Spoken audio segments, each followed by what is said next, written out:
The phones started buzzing simultaneously as the Stranger Things cast discussed growing up in the public eye. Ellen had been enjoying the group interview when she noticed Millie Bobby Brown quietly checking her device, her expression shifting from relaxed to devastated in seconds. What happened next proved that sometimes the cruelest monsters aren't the ones you fight on screen, but the ones hiding behind anonymous usernames in your comment section. The Ellen DeGeneres Show studio radiated youthful energy this Friday afternoon in Burbank. 450 audience members packed the space, many of them teenagers who had grown up alongside the beloved Netflix series. The iconic couch had been expanded to accommodate the entire main cast. Millie Bobby Brown, Finn Wolfhard, Gaten Matarazzo, Caleb McLaughlin, Noah Schnapp, and Sadie Sink, all looking remarkably mature compared to the children who had first stepped into Hawkins, Indiana. Ellen, radiant in a royal blue blazer with silver threading that seemed to sparkle under the studio lights, was thoroughly enjoying their conversation about transitioning from child actors to young adults while navigating one of the world's most popular shows. "It's incredible to see how you've all grown together," Ellen said, her voice carrying the warm affection she reserved for young people she'd watched mature over multiple appearances. "You started this journey as kids, and now you're all young adults dealing with fame, relationships, college decisions, and everything that comes with growing up. How do you support each other through that transition?" Gaten leaned forward enthusiastically, his natural charisma evident as he spoke. "Honestly, we're like a real family now. We've been through so much together. The weird parts of fame, dealing with criticism, trying to have normal teenage experiences when nothing about our lives is normal. We're each other's reality check." The rest of the cast nodded in agreement, their easy camaraderie evident in how they naturally deferred to each other and built on one another's responses. These weren't just co-stars fulfilling promotional obligations. These were genuine friends who had navigated extraordinary circumstances together. "But it hasn't always been easy," Millie added, her British accent adding elegance to words that carried unexpected weight. "Growing up in public means every mistake, every awkward phase, every moment of uncertainty gets scrutinized by millions of people. Sometimes the pressure to be perfect all the time can be overwhelming." As Millie spoke about public scrutiny, Ellen noticed something shift in the group dynamic. Several cast members had quietly pulled out their phones, and their expressions were changing from relaxed enjoyment to something that looked like concern and growing alarm. "You're all on social media," Ellen continued, though she was becoming increasingly aware that something was happening in real time. "How do you handle negative comments or criticism online? Do you read what people say about you?" Finn exchanged glances with Noah, both of them now staring at their phones with expressions of disbelief and anger. "We try not to," Finn said, his voice tense in a way that hadn't been there moments earlier. "But sometimes things find you anyway." Ellen's maternal instincts activated as she watched the cast's mood change dramatically. Whatever they were seeing on their devices was clearly affecting them, and Millie in particular looked like she was fighting back tears. "Is everything okay?" Ellen asked gently, setting down her index cards and focusing entirely on the young actors. "You all seem upset about something." Millie looked up from her phone, her face pale and her hands visibly shaking. "There's a hashtag trending about me right now," she said, her voice barely above a whisper. It's pretty horrible." Ellen immediately stood up and walked around to sit on the coffee table directly in front of the couch, positioning herself closer to the cast with her hands clasped in front of her in a protective gesture. "What kind of hashtag? What are people saying?" Caleb's jaw was clenched as he looked at his own phone. "They're calling her fake, saying she's pretentious, that she thinks she's better than the rest of us, but that's not even the worst part." Ellen felt a chill, as she realized they were witnessing cyberbullying happening in real time, directed at a young woman who was sitting right in front of her. "What's the worst part?" Ellen asked, though she wasn't sure she wanted to know the answer.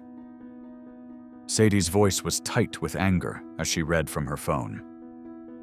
"They're commenting on her appearance, saying she's gotten too Hollywood, that she's lost weight in unhealthy ways, that she's setting bad examples for young girls. Some of them are really graphic and cruel." Ellen watched as Millie's composure began to crumble completely. This wasn't just general criticism or professional feedback. This was personal, targeted harassment happening to a 19-year-old young woman in front of millions of viewers. "Millie," Ellen said softly, "first of all, I want you to put your phone away. Whatever's happening online right now doesn't deserve your attention or your emotional energy." But Millie was already deep in the spiral that comes from reading cruel comments about yourself. "They're saying I've changed, that I'm not the same person I was when I was 12. Of course I'm not the same person. I was a child. But apparently growing up and developing opinions and confidence makes me fake and pretentious." Ellen felt her heart breaking as she watched this articulate, talented young woman internalize attacks that were clearly rooted in misogyny and the impossible standards placed on young women in the entertainment industry. "Millie, look at me," Ellen said firmly, reaching out to gently touch her arm. "What you're describing isn't criticism of your work or your choices. What you're describing is harassment designed to make you smaller, quieter, more compliant. And the fact that it's affecting you this much tells me how relentless it must be." Finn immediately scooted closer to Millie on the couch, putting a protective arm around her shoulders. "This happens constantly," he said, his voice full of frustration and loyalty. "Anytime Millie speaks up about anything, anytime she shows confidence or expresses an opinion, there's this immediate backlash calling her fake or attention-seeking.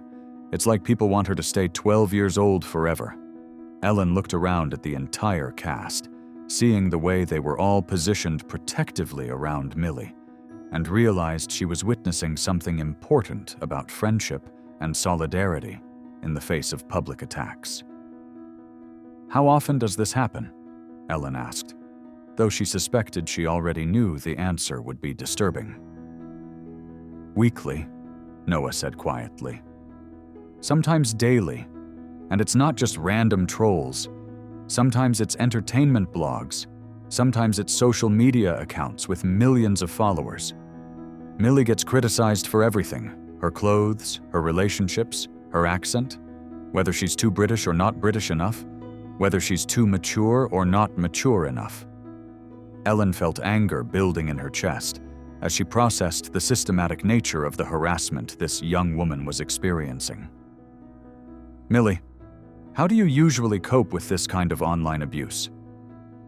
Millie wiped her eyes, clearly trying to pull herself together. "I try to ignore it, but it's hard when it's everywhere. I've had to leave social media apps for weeks at a time. I've had to change my relationship with my own image because I'm constantly second-guessing whether I'm being too much or not enough of whatever people think I should be." Ellen stood up abruptly, her royal blue blazer catching the studio lights, as she began pacing behind the coffee table with obvious agitation.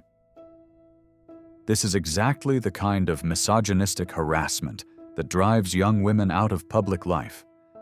This is how we silence voices and discourage girls from being confident and outspoken." Gatton nodded emphatically, his usual humor replaced by serious concern for his friend. "What's really messed up is that Millie is literally the most generous, thoughtful person you could meet. She remembers crew members' birthdays. She checks on all of us when we're struggling. She uses her platform to advocate for important causes. But somehow that gets twisted into her being fake or calculating." Ellen felt the power of this moment building, understanding that they were witnessing something that could address the broader issue of how society treats young women who refuse to stay small and quiet. "Millie," Ellen said, stopping her pacing to face the young actress directly. "I want you to know something. The fact that you've grown from a child into a confident, articulate young woman with opinions and boundaries, that's not something to apologize for. That's something to celebrate." Millie looked up at Ellen with tears in her eyes, clearly struggling to accept positive feedback when she was being bombarded with negativity. "But what if they're right? What if I have become pretentious or fake? What if success has changed me in bad ways?" Sadie immediately turned to face Millie fully, her voice fierce with protective love. "Mills, you're literally the same person who spent 3 hours last week helping me practice my audition lines. You're the same person who called me when you knew I was having a panic attack about college applications. The only thing that's changed is that you've stopped apologizing for taking up space." Ellen felt tears spring to her own eyes as she watched these young people demonstrate what real friendship and support looked like in the face of public cruelty. "Millie, can I ask you something?" Ellen said, sitting back down on the coffee table. "When you were 12 and people praised you for being mature for your age and wise beyond your years, how did that feel?" "Amazing," Millie said without hesitation. "I felt proud and special, and like I was doing everything right. And now that you're 19 and actually wise and mature, people are criticizing you for having developed the confidence and opinions that naturally come with growth and experience. Do you see the impossible bind they've put you in?" Millie's expression shifted as she began to understand the systematic nature of the criticism she'd been receiving. "They liked me better when I was a child trying to act like an adult than they like me now that I'm actually an adult." "Exactly," Ellen said with conviction. "They liked the performance of maturity more than they like actual maturity. They liked you pretending to be wise more than they like you actually having developed wisdom." Caleb shook his head in frustration. "It's so obvious when you put it like that. They want her to be a decorative young woman who looks mature but never actually challenges anyone or expresses real opinions about anything important." Ellen turned to address the camera, her royal blue blazer and silver threading creating a striking image as she spoke to millions of viewers. "What we're witnessing here is a perfect example of how society punishes young women for growing up. We celebrate girls for being old souls and then attack them when they actually develop the confidence and voice that we claimed to admire." Finn's protective instincts were clearly activated as he kept his arm around Millie. "The thing that makes me angriest is that Millie is exactly the kind of role model young girls should have. She's smart, she's confident, she stands up for what she believes in, she's not afraid to take up space, but instead of celebrating that, people try to tear her down for it." Ellen felt the weight of this conversation, understanding that they were addressing something that affected not just Millie, but millions of young women who were learning to navigate the impossible expectations placed on them. "Millie," Ellen said, "I want to ask you to do something that might feel impossible right now. I want you to consider that every cruel comment, every attempt to make you smaller, every criticism of your confidence is actually evidence that you're doing something right. You're growing into exactly the kind of woman that threatens people who benefit from young women staying insecure and compliant." Millie looked around at her castmates, all of whom were nodding in agreement and offering physical comfort and emotional support. "It's just hard when it feels so constant, when you can't post a photo or give an interview without someone finding fault with everything you say or do." "That's because you're not just an actress anymore," Noah observed thoughtfully. "You're a young woman with a platform who isn't afraid to use it. That makes people uncomfortable, especially when you refuse to stay in the box they built for child actresses." Ellen reached into her blazer pocket and pulled out her personal business card. "Millie, I want you to have my direct number, not just for professional reasons, but because I want you to be able to call someone when this online harassment gets overwhelming. You shouldn't have to handle this alone." But Ellen wasn't finished. She stood up and faced the entire cast. "I also want all of you to know that the way you just supported Millie The way you immediately rallied around her and defended her character. That's what real friendship looks like. That's how we combat online cruelty." Gotten nodded, his usual humor returning as the immediate crisis passed. "We've learned that when one of us gets attacked online, the best response is to remind each other who we really are. The internet doesn't know us. These anonymous accounts don't know Millie's heart or her character or her genuine kindness." Ellen turned back to Millie, who was now looking stronger with the support of her friends surrounding her. "Millie, I want you to make me a promise.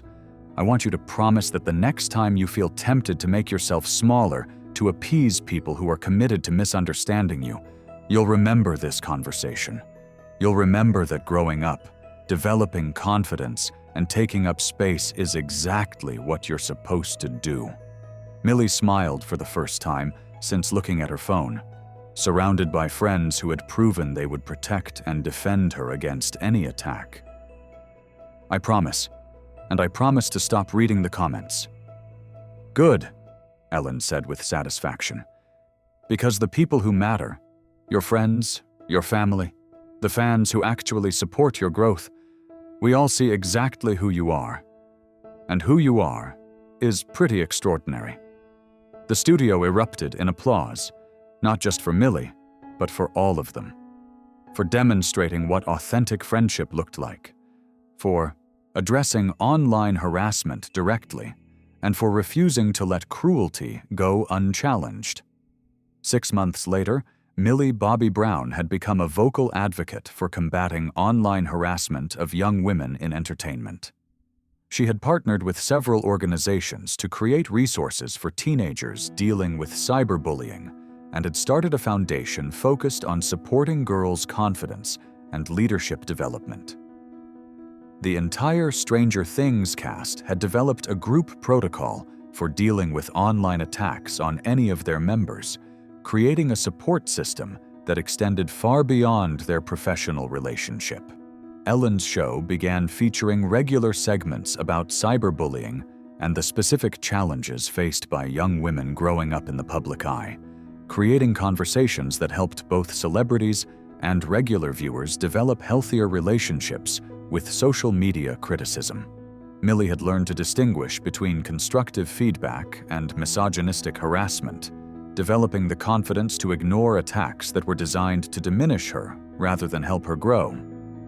Because sometimes the most important battle isn't against fictional monsters, but against the very real forces that try to convince young women that their confidence, their growth, and their refusal to stay small is somehow a character flaw rather than exactly the strength the world needs from its emerging female leaders.